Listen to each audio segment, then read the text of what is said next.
Bernie Sanders, Elizabeth Warren, Joe Biden, Michael Bloomberg, outro qualquer? Quem medirá forças com Donald Trump no próximo dia 3 de novembro? A 8 meses das eleições presidenciais nos Estados Unidos, a oposição tenta encontrar rival para um presidente singular. As eleições primárias do Partido Democrata são o assunto deste episódio do podcast O Mundo a Seus Pés, da secção internacional do Expresso, que regressa após a interrupção carnavalesca. Sejam bem-vindos. Estamos a gravar na tarde de segunda-feira, 2 de março. Este fim de semana houve primárias na Carolina do Sul, as quartas num processo que começou há pouco mais de um mês e que pode durar até junho, ou acabar mais cedo. Tudo depende das dinâmicas de vitória, das desistências, dos apoios cruzados, do dinheiro disponível. A convenção do partido, que aclamará o candidato, está marcada para 13 a 16 de julho em Milwaukee, no Wisconsin. Para ajudar a antecipar o que pode acontecer, é nossa convidada a Diana Soler, investigadora do IPRI Nova e autora de um livro sobre a singular figura de Trump, coautora com o Tiago Moreira de Sá. Olá, Diana. Também participa neste episódio a Ana França, jornalista do Expresso. Olá, Ana. Olá. E eu sou o Pedro Cordeiro, editor da secção internacional.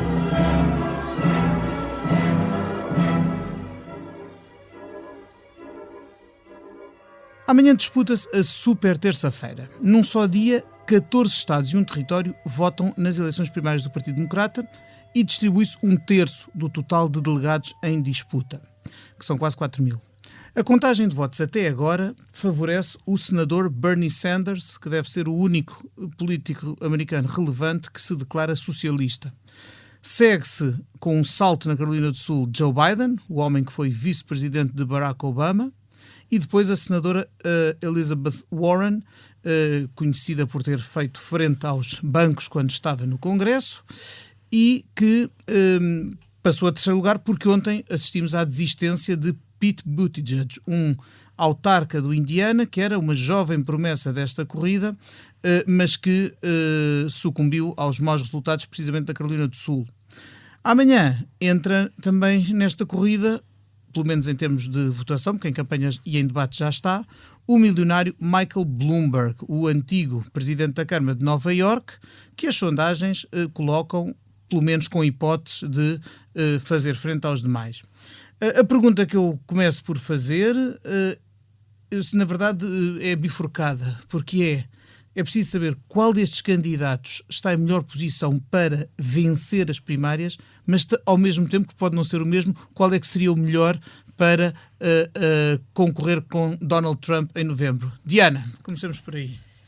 Eu acho que aqui não há uma resposta certa. Aliás, eu ia começar este podcast por um preâmbulo que eu acho que nós devíamos ir fazendo cada vez que falamos destas questões, que é: se há coisa que as eleições, quer primárias, quer presidenciais norte-americanas, já nos habituaram, é que podemos fazer muitas previsões que no fim, muitas vezes somos surpreendidos. Fomos surpreendidos pela vitória de Donald Trump nas últimas presidenciais, fomos surpreendidos, todas as sondagens diziam que John McCain ganharia a Barack Obama, fomos surpreendidos pela grande recessão e Barack Obama ganhou as eleições. Al Gore deveria ter ganho George W. Bush e isso não aconteceu. Portanto, tudo o que nós podemos estar a dizer aqui tem sempre que ter aqui uma margem de erro substancial, porque nós não conseguimos ver o futuro e porque as próprias eleições americanas são em si eleições muito longas, que têm uma série de elementos difíceis de contabilizar, especialmente nesta altura. Dito isto, há aqui duas questões fundamentais. Parece que os dois candidatos que se perfilam para ganhar a eleição primária, neste momento, são Bernie Sanders e Joe Biden. É importante dizer que Joe Biden já tropeçou uma vez, recuperou nestas eleições na Carolina do Sul, mas tropeçou de uma maneira que não estava prevista nas três primárias anteriores. Portanto, e só por causa deste motivo eu diria que Bernie Sanders tem uma pequena vantagem competitiva neste momento, relativamente a qual o candidato que está mais bem apetrechado para defrontar Donald Trump daqui para a frente. Mais uma vez, é muito difícil de dizer, porque a América dá 4 anos e a América dá 8 anos e a América dá 12 anos, é uma América muito diferente. Porquê? Porque a América sofreu uma enorme polarização que nos últimos 4 anos também chegou ao Partido Democrata. O Partido Democrata está dividido ao meio. Há uma parte do eleitorado que prefere um candidato moderado como Joe Biden, mas também como Bloomberg, por exemplo, e há outra parte do eleitorado que prefere um candidato mais radical, e o único que parece que tem destaque nesta ala mais radical é Bernie Sanders. Por um lado, podemos ter uma corrida Biden-Trump, que seria uma corrida que nos... Enfim, que seria mais comum para nós, porque teríamos pelo menos um candidato que nós percebemos como é que vai, onde é que vai, o que é que quer fazer e qual é a visão que tem da América, mas podemos muito bem ter uma corrida muito extremada, com um radical de cada lado, um à esquerda e um à direita.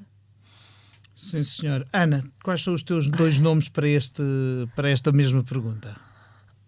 Os mesmos, mas há a Elizabeth Warren, que eu acho que talvez tivesse um bocadinho mais de hipóteses do que o Bernie, mas ao mesmo tempo ela continua a propor coisas. As pessoas falam sempre do Bernie como um radical, mas a Elizabeth Warren tem planos de imposição de impostos que na América as pessoas não engolem muito bem. Eu estava Se calhar na Europa eram vistas como mera social-democracia, sim, aliás, e que do outro lado do Atlântico sim, são vistas como algo mais extremo. O Bernie tenta muitas vezes, aliás, ele foi recentemente acusado de dizer que Cuba tem um bom sistema de educação e a literacia é muito alta para um país menos desenvolvido, e ele foi muito atacado por dizer que Cuba tem qualquer coisa de bom que seja, não é? E a China também. E isso pode prejudicá-lo muito na Flórida, onde os cubanos muito anticastristas estão concentrados. Mas, no fundo, também Elizabeth Warren tem planos de orçamento federal gigantescos que pressupõem uma mudança quase estrutural da forma como a economia é financiada. E eu falei há pouco tempo com um analista da Third Way, que é um think tank democrata, mas mais centrista, em que me diziam que muitas vezes de fora na Europa não têm noção do quão anti-aumento de impostos a América é no geral, sejam os democratas mais moderados, sejam os republicanos mais republicanos, obviamente muito conservadores, e também os moderados. E que as pessoas olham para eles os dois como... As pessoas não percebem mesmo como é que eles vão financiar aquilo. Fala-se nos 34 trilhões. É mesmo muito dinheiro. E os headlines do New York Times, quando se fala em financiar por exemplo, o sistema de saúde, é uma coisa que muita gente quer, obviamente, que seja mais abrangente e menos oneroso, porque aquilo é mesmo muito caro. Mas depois há como é que tu financias isso? É um grande problema. Eu julgo que o aumento de impostos e os planos orçamentais e fiscais serão provavelmente uma ala, um flanco pelo qual qualquer destes candidatos, seja Sanders ou Warren, por exemplo, será vulnerável a ataques de Donald Trump numa eleição geral. O Ricardo Costa, na sua coluna do Expresso deste sábado, também apontava um caminho ainda que estreito para Warren poder surgir como uma candidata de consenso, no caso de nós termos aquilo que se chama uma brokered convention, ou uma convenção, que em português seria algo como uma convenção negociada, intermediada. Diana, queres explicar-nos o que é isto? Então é possível chegarmos ao fim das primárias e ainda assim o candidato ser outro? Como é que isto funciona? Funciona da seguinte maneira: em cada uma das primárias, em cada uma das 51 primárias que vão existir, já houve 4, vai haver mais 14, 15 amanhã, e depois haverá todas as outras, até por fazer os 50 estados, mais o District of Columbia. Em cada uma dessas eleições é eleito um conjunto de delegados, e esses delegados são afetos ao número de candidatos, portanto nós proporcionalmente muitas vezes, aos votos. Exatamente, por exemplo, nós podemos dizer que nesta altura Bernie Sanders tem, por exemplo, isto para dar um exemplo para as pessoas perceberem do que é que estamos a falar, Bernie Sanders tem 56 delegados neste momento, portanto tem 56 votos na convenção, é o que isto quer dizer. Logo a seguir vem Joe Biden, tem 48 delegados, quer dizer que tem 48 votos assegurados na convenção. E por aí fora, cada um dos candidatos conquista um número de delegados em cada uma das primárias. Há um número mágico, como acontece sempre nas eleições americanas, e neste caso o número mágico é 1991. Um candidato, para ser eleito, para ser escolhido antes da convenção, tem que ter 1991 delegados. É o que isto quer dizer. Portanto, que vai elegendo em cada uma das primárias e individualmente. O voto é proporcional nas primárias. Só para dar uma ideia da dimensão do dia da manhã, são mais de 1.300 delegados 1.357 a atribuir, portanto serão na Califórnia cerca são de um 451. terço, são cerca de um terço do total, por isso é que chamamos a super terça-feira. Bom, Diana, desculpa, continua. Exatamente. Então, a partir da manhã nós saberemos como é que um terço desses delegados se vai comportar. Até à altura da convenção vai haver todas as outras primárias e nós saberemos como é que se vão distribuir digamos, os delegados por cada um dos candidatos. Se nenhum deles chegar aos 1991 delegados eleitos, então, na convenção, o que vai acontecer é que, em vez de ser uma convenção aclamatória, como é costume, do candidato que já foi escolhido nas urnas, nas primárias, vai ser uma convenção em que os 771 superdelegados, que são cargos de inerência dos governadores, dos senadores, dos congressistas, dos líderes de partido locais, de um conjunto de cargos institucionais. Tem um poder incrível, não é? Se chegarem a ser nesse caso, sim. Só nesse caso. Sim, os superdelegados à partida não têm qualquer sim, aliás foi uma regra que foi mudada porque eles antes votavam, eles até há uns anos votavam sempre e agora deixaram de ter esse voto, só têm voto se não houver maioria entre os eleitos. Se não houver maioria dos eleitos. Ora, porquê é que nós estamos a falar tanto desta questão desta vez? Porque o que está a acontecer nas primárias que nós já conhecemos é que de facto há uma distribuição grande dos votos e portanto há uma possibilidade grande neste momento de nenhum dos candidatos chegar a julho ao Wisconsin com a sua nomeação assegurada. E aí serão, porque os delegados terão sempre que votar no candidato ao qual estão digamos, distritos, não é? Exato. Enquanto os superdelegados têm poder de voto. Total liberdade. Os superdelegados têm outra coisa que é curiosa, que é no fundo o seu poder quando não há estas exceções, que é, eles podem fazer o endorsement dos candidatos. Por exemplo, a Hillary Clinton, nas primárias passadas, tinha um endorsement de 90% dos superdelegados. Agora, tendo em conta todo este cenário que nós vimos a traçar, polarização dentro do Partido Democrata, polarização na América e fragmentação dos votos por diversos candidatos, aqui os superdelegados podem ter um papel fundamental que é, no fundo, desempatar toda esta confusão, claro, que pode vir a acontecer. E esse desempate pode, inclusive, ser feito a favor de alguém.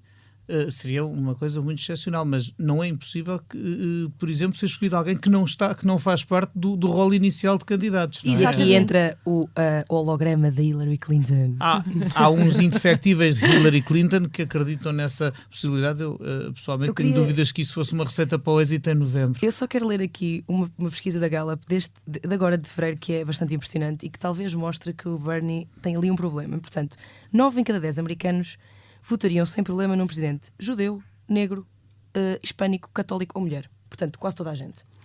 8 em cada 10 votariam num evangélico ou em alguém homossexual. 6 em cada 10 em alguém abaixo dos 40 anos, mas apenas 4 em cada 10 votariam num socialista. Pois, é que socialista... Vai descendo. Socialista de facto... E ele combina duas coisas, que é diferente. Ter mais de 70 anos, portanto só 6 em cada 10 é que votariam em alguém com 70 anos. E depois tem outra coisa, que é apenas 4 em cada 10 votariam num socialista. A idade não vai ser critério, porque o Trump também tem, e a Warren, e o Biden, aliás, e o Bloomberg também. Sim. E a minha pergunta é, neste momento 49,4%, a sondagem geral, se fosse Sanders contra Trump, 49,4% Sanders, 44,5% Trump. Mesmo que as sondagens não querem dizer nada, ainda falta muito tempo. As sondagens nacionais são enganadoras por causa do sistema do colégio eleitoral e dos Estados. Não é? Mas a minha pergunta é, se ele parece neste momento colocado um pouco à frente dos outros candidatos democratas para vencer Trump, porquê é que há tanta resistência dentro do Partido Democrata, incluindo já estarem a falar dessa tal convenção articulada e escolhida? Porque é que há tanta resistência dentro do Partido Democrata que ao Sanders, que ele claramente tem algum apoio e bases boas e tudo isso? Eu acho que há aqui duas questões que vale a pena realçar para responder à sua pergunta. A primeira é a seguinte: quem vota nas primárias essencialmente são as bases democratas. não são os americanos em geral, nem sequer os democratas em geral, são as bases democratas. E como nós sabemos, o Bernie Sanders tem um impacto muito interessante nas bases democratas. Sim, costuma-se dizer que a equipa dele não tirou nem um dia de férias desde 2016. E eu não ficaria admirada se isso fosse verdade, não é? Portanto, aqui as primárias têm este efeito perverso, que nós muitas vezes estamos a falar de primárias, quer seja nos Estados Unidos, quer seja noutro sítio qualquer, e estamos sempre a imaginar que as primárias são uma projeção do eleitorado em geral, e não é verdade. E, portanto, neste caso concreto dos democratas, há toda uma ala mais à esquerda do que é costume no Partido Democrata, que está a gerar um grande entusiasmo. Porque também é uma aula populista, porque também tem um grau de populismo e de apelo popular e de rasgar com o establishment, que é uma coisa que foi uma das razões do sucesso de Donald Trump, claro. E que, na verdade, pega no discurso americano. Recordemos que em 2016 houve eleitores que, tendo votado em Bernie Sanders nas primárias, quando Hillary Clinton venceu, preferiram votar em Donald Trump na eleição propriamente dita, pelo caráter antissistema. Estavam à procura de um candidato antissistema e não portanto não queriam Clinton de maneira nenhuma. Exatamente, e eu acho que isso é parte da razão porque o Bernie Sanders é tão popular na base democrata e porque é que até se arrisca a ser eleito, que, como está a dizer e muito bem, é uma escolha até contraintuitiva, não é? Um homem que fala em socialismo num país onde já se escreveram 350 mil livros a explicar porque é que nunca houve socialismo na América. E que tende a equiparar socialismo a comunismo. E que tende a equiparar socialismo a comunismo, exatamente. Um homem que tem uma idade e uma saúde frágil e, portanto, na verdade, quando se ele fosse eleito presidente, tínhamos que olhar muito bem para o ticket, porque havia uma possibilidade grande do vice-presidente poder, ou a vice-presidente... Mas costumam dizer, está sempre a heartbeat away, não é? Exatamente. Portanto, isso explica em parte este entusiasmo com Sanders, e muitas vezes nós sabemos que isto é assim em política, quer seja nos Estados Unidos, quer seja noutro sítio qualquer. Isso pode ser uma vantagem, não é? Esse populismo dele. Para as primárias? Não, mesmo talvez com o Trump. Eu aí tenho mais dúvidas. Isso era a segunda questão que eu queria colocar. Não é? O tal do antissistema. Há uma frase incrível da Molly Ball que ela escreveu na Time em 2016, que é: os republicanos andavam sempre a dizer nos comícios vocês estão zangados e eu percebo. Até que chegou o Trump e disse: eu estou zangado como vocês. Mas eu acho que isso captura perfeitamente o que foram as eleições de 2016. Eu acho que isso é e o Bernie está zangado com eles. É isso que parte da razão. Não é toda, evidentemente, mas é parte da razão porque Trump foi eleito. Agora, o que é que me parece relativamente às eleições gerais? Acho que nas eleições gerais já vai ser tudo muitíssimo mais complicado. Porque mesmo Donald Trump, mas qualquer outro presidente que nós conheçamos ou qualquer político de topo nos Estados Unidos tem em si, eu diria assim, algum traço de qualquer coisa que é muito americana. Está colado a uma narrativa que pode não ser a narrativa que nós gostamos ou a narrativa que nós melhor conhecemos, mas está colado a uma narrativa norte-americana. O Buttigieg estava no exército, exatamente. O Obama vinha de baixo, um negro. Exatamente. Trump é o self. E o Trump é um milionário. Tem sempre uma narrativa muito americana, sim. Aos americanos de classe média-baixa que estão quer dizer, agricultores a própria participação na televisão, naqueles programas também cria uma identificação. E o que é que o Bernie tem, não é? É isso. A questão fundamental para mim, se Bernie Sanders ganhar as primárias, é o que é que Bernie Sanders tem que atrai verdadeiramente os americanos. Não tem uma narrativa que esteja perto, digamos, das várias narrativas nacionais, não vamos dizer nacionalistas, pode ser confundido, mas nacionais norte-americanas. Não é uma figura que esteja identificada com as figuras dos heróis do imaginário norte-americano. Portanto, a mim parece-me que Bernie Sanders, ganhando as eleições, ganhando as primárias, terá sempre muitas dificuldades em ganhar as eleições e teria sempre, fosse quem fosse, o candidato. Talvez a Warren também não tenha muito isso, não é? Essa narrativa.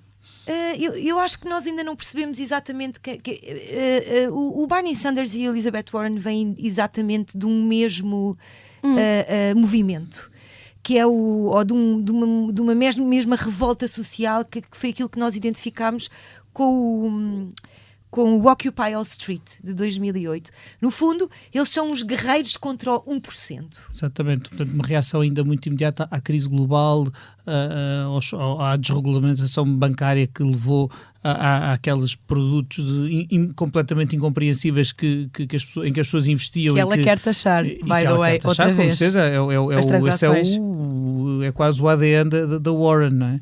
E, virando um bocadinho para o outro lado do Partido Democrata e tendo em conta que na super terça-feira vai a votos pela primeira vez o Michael Bloomberg, vamos lá ver, se falávamos há pouco do Sanders como alguém que partilha com o Trump não ideais em posições políticas, mas o lado que a Diana falava de um certo populismo na sua forma de intervenção, Bloomberg partilha outra coisa, que é, esse sim tem uma narrativa diferente, mas que partilha com o Trump o facto de ambos serem homens muito ricos, empresários muito ricos. Claro está que o percurso empresarial dos dois não é comparável, mas pelo menos tem esse lado que na América, o lado aspiracional, digamos assim, nos Estados Unidos da América tem sempre um apelo forte, o American Dream, a pessoa que realmente que é bem sucedida nos negócios.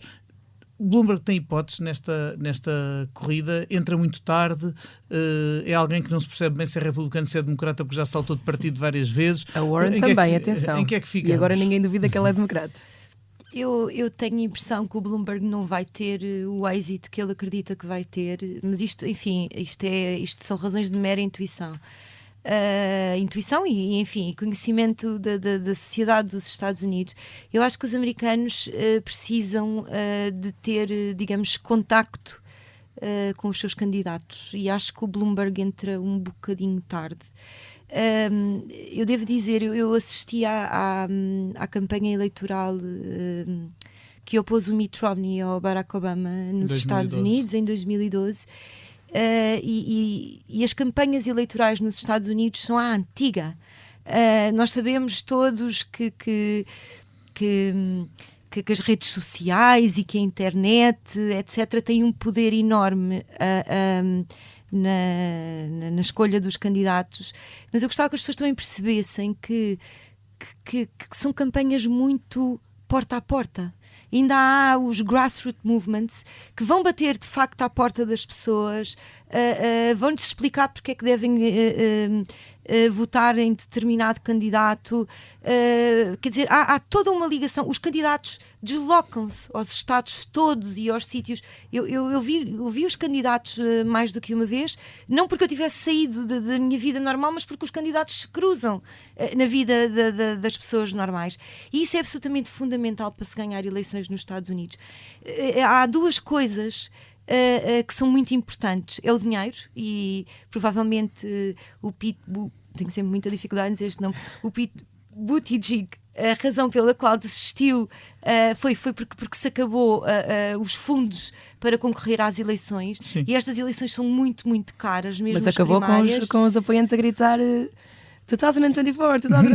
Pode ser uma rampa de lançamento. Pode ser. Eu acho que este candidato é um candidato. Ele é muito novo, tem 38 a 39, não é? Ele é muito novo.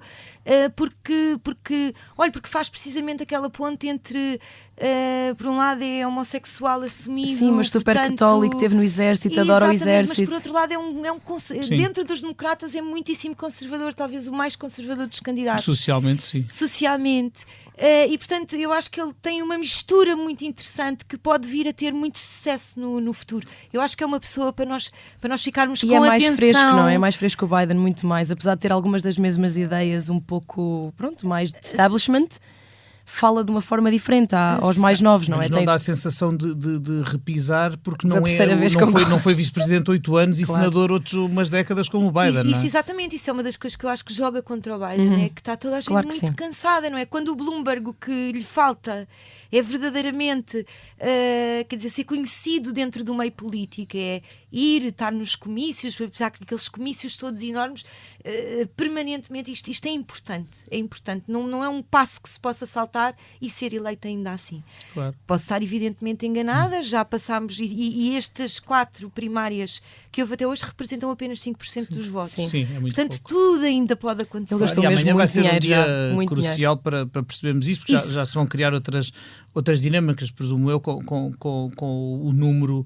grande de delegados a eleger. Agora, Deixa só dizer uma Sim. coisinha. Há uma coisa que eu acho que é possível, que é, se por acaso o Bloomberg puder chegar à convenção e for uma convenção de decisão, eu acho que poderá haver uma hipótese de ele ganhar. Não vejo de outra maneira. Mas mesmo com aquelas... Ele disse coisas bastante horríveis sobre mulheres e coisas assim, não é? Biden também tem tocado desvido nessa sim, certo. Eu fico sempre a pensar, pronto, e o Trump está eleito e pronto. E Trump não foi é? eleito dizendo as barbaridades que disse sobre mulheres. Portanto, isso é interessante, como os americanos parecem não dar assim mesmo muito valor a isso, não é? Provavelmente não queriam, não era para mim que o queriam, era para o presidente. E acharam que dava um presidente melhor que Hillary Clinton. Eu acho que acima de tudo, quer dizer, isto poderá repetir-se novamente este ano, portanto, se calhar vale a pena dizer isto muito rapidamente.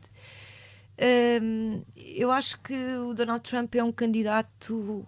Agora vamos falar do candidato, que ainda que o candidato tenha passado para a presidência e nunca tenha deixado verdadeiramente de ser candidato. Sim, exatamente. Eu acho que o Donald Trump é um candidato muito hábil, porque é um candidato que é capaz de capitalizar o público como mais ninguém foi até aqui, ou mais ninguém era, pelo menos desde o Ronald Reagan ou do Nixon. E isso mantém-se, quer dizer... tem uma aprovação de 90% entre os republicanos, é absolutamente astronómico. Mas isso aí já há uma mudança. Aí já há uma mudança. Isso já não é o candidato, já é... o presidente que lançou uma OPA ao partido e ganhou. Claro. Isso já é uma coisa diferente. Sim, entre os republicanos. Eu queria ir para aí, para o que a Diana estava a falar, porque as primárias têm importância, mas têm importância só enquanto primeiro passo para as eleições de novembro, não é? E o Trump, que realmente nós, às vezes é fácil caricaturá-lo ou menosprezá-lo, mas como indica o título do livro que a Diana escreveu com o Tiago Moreira de Sá, O Método no Caos, portanto é alguém que tem objetivos e tem planos para conquistar esses objetivos, corrigir-me a Diana se eu estiver errado. Ele é eu tenho a impressão que não seja quem for o escolhido democrata, vai ser muito difícil bater Donald Trump, tendo em conta não tanto a polaridade do presidente, mas sobretudo os indicadores económicos. É muito difícil, não tenho memória recente de um presidente americano perder eleições com os indicadores económicos positivos como estão o dos Estados Unidos neste momento. Embora, como sabemos e falávamos há pouco do sistema do colégio eleitoral, tudo parece depender mais de meia dúzia de swing states, aquelas, Flórida, Pensilvânia, Virgínia, Wisconsin, Ohio e mais uns quantos, do que daqueles que já estão à partida conquistados. Quer dizer, dificilmente Trump ganhará na Califórnia ou quem for o democrata ganhará no Texas, não é? Portanto, como é que se vai disputar, quais são as vias para um candidato democrata chegar, ou melhor, em que terrenos, em que áreas, sejam geográficas ou áreas de facto de política, é que se vai decidir a eleição de novembro? 2 pontos prévios. Donald Trump tem 2 grandes vantagens competitivas relativamente a qualquer que seja o candidato democrata. A primeira é porque é presidente incumbente. E como nós sabemos, os presidentes incumbentes, a esmagadora maioria das vezes são eleitos. Não acontece sempre, mas não acontece quando se verifica a segunda questão que o Pedro pôs, que é quando há um desastre económico qualquer nos Estados Unidos, e não é o caso. Como estava a dizer e muito bem, os Estados Unidos estão a passar por um momento económico profundamente favorável, e profundamente favorável de uma forma transversal. E portanto essas 2 questões são 2 vantagens competitivas que Donald Trump tem e que não há qualquer volta a dar, a menos que haja um cataclismo até novembro.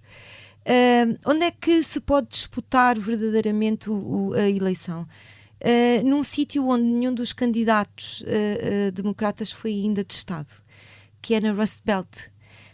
A Rust Belt é aquilo que nós chamamos a cintura da ferrugem, que foi, digamos, geograficamente a parte americana que sofreu mais com a crise de 2008. E também está a ser... São as zonas industriais, são as cinturas industriais, que têm alguns desses estados que o Pedro referiu, a Pensilvânia, o Ohio, o Wisconsin, que são digamos que também são, pela sua própria natureza e pela dificuldade daquilo que aconteceu nos últimos 10 anos com a crise, são os Estados que têm tido mais dificuldade de arrancar economicamente. E, portanto, é aí que se vai decidir que vai haver, no fundo, em que o voto vai ser mais disputado. Mas aí, o que vai acontecer, penso eu, é que os eleitores vão avaliar se Trump ganha ou se Trump perde, mais do que se o candidato democrata ganha ou perde. Claro, quase ou um seja, plebiscito. exatamente. Porque esses eram os estados mais necessitados, esse foi um dos eleitorados para o qual Trump falou mais. Tinham votado Obama em 2008 exatamente, que tinham votado Obama em 2008 e 2012 e que mudaram o seu voto e que acabaram por dar a vitória a Trump. Também, e para vermos como as eleições se ganham e se perdem às vezes em pequenas decisões estratégicas, porque a Hillary Clinton achou que esses estados estavam ganhos e, portanto, não fez campanha nesses estados da mesma maneira que o Donald Trump fez. E, portanto, ele conseguiu ali, cooptar um eleitorado que talvez não fosse tão natural, mas que se identificou com a mensagem dele e com as propostas dele relativamente às questões económicas. E por outro lado, os republicanos ou as camadas sociais mais abastadas podem estar chocadas com Trump e abandoná-lo? Que tenham votado nele porque não sabiam que ele ia fazer ou dizer algumas das coisas que acabou por dizer. Isso é uma possibilidade. É que o Sanders não tem bons resultados entre as camadas brancas com algum dinheiro, em que podem ser tanto democratas mais conservadores como republicanos mais moderados. Eu não sei se isso aí, se há um espectro para ir caçar, para os democratas irem caçar votos aos republicanos que estejam... Eu acho que... Isto é demasiado, não é? Não, isso até tem uma resposta, penso eu. Eu acho que, aliás, foi um dos argumentos que nós fizemos quando escrevemos sobre isso. Eu acho que o Donald Trump é um candidato e um presidente muito coerente. Ao contrário do que... Não é como há esta ideia de que ele é um presidente caótico e que decide tudo. Quer dizer, mas eu acho que o programa... Para a sua base é coerente, claro. Foi um presidente muito coerente. Portanto, eu acho que essa questão em particular de poder ter havido um desapontamento com o Donald Trump não me parece possível, porque o Trump candidato e o Trump presidente, quer na postura, quer depois no desempenho das suas funções e no cumprimento das promessas eleitorais foi muito coerente. Eu acho que é assim, eu acho que o Donald Trump tem uma base eleitoral muito segura, que é aqueles cerca de... São 10% indecisos, não é? E essa base eleitoral vai continuar a votar nele pelas mais diversas razões, sendo que a mais importante é porque se identifica com ele e porque, além de se identificar com ele, não há nenhuma razão económica para não votar nele. 2,1 milhões de empregos adicionais em 2019. Exatamente. E é impressionante. Que as previsões catastróficas que muitos fizeram em 2016 não se cumpriram para o que é o bolso e o cotidiano do americano médio, não é? Não, pelo contrário, a vida de alguns melhorou. Exatamente.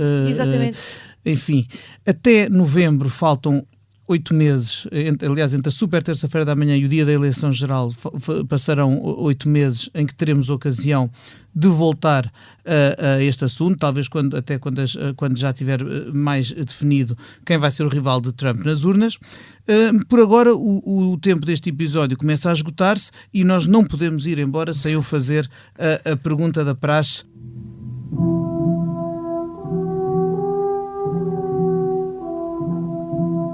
Diana, se neste momento pudesse ir para qualquer parte do mundo, qual seria e porquê? Eu estou muito dividida entre as Maldivas para descansar e dar uns mergulhos e a Índia, porque é o país onde eu gosto de voltar sempre. E que está neste momento a viver momentos bastante agitados de tensão étnica. Muito agitados. Ana, para onde irias tu? Bom, por urgência da atualidade e laboral, provavelmente para a Grécia, porque é muito estranho o que está a acontecer, pessoas serem impedidas de entrar na Europa com exércitos. É uma imagem que me faz muita confusão e gostava de entender se os próprios gregos estão todos ok com aquilo, que provavelmente não estão, que é o que parece às vezes na comunicação social, não é? Para férias ou para conhecer melhor exatamente o sítio onde voltei, que foi a Noruega, Svalbard, é bem para lá. Não é Noruega, vamos lá ver. É bem para lá da Noruega. É Polo Norte. Da Noruega. Mas por ter ido tão para norte, não vi muito da Noruega. De facto, vi o centro de Oslo, mas adorei. E tive a noção de que, por ver o Ártico, que o resto da Noruega ali entre Tromsø perto deve ser maravilhoso, mas com mais civilização, não vi museus, não vi nada disso, então acho que voltava para a Noruega. Aproveito para dizer aos nossos ouvintes que a Ana esteve em Svalbard, uma ilha para cima do Círculo Polar Ártico, onde visitou o centro, o Banco Mundial que recolhe sementes para garantir a biodiversidade e a sustentabilidade em caso de tragédia ambiental. Recomendo que leiam na edição do Expresso de sábado passado e também na do próximo Expresso os trabalhos que a Ana fez ali. E recomendo também que leiam o Método no Caos, o livro que a Diana Soler e o Tiago Moreira de Sá escreveram sobre o presidente Donald Trump.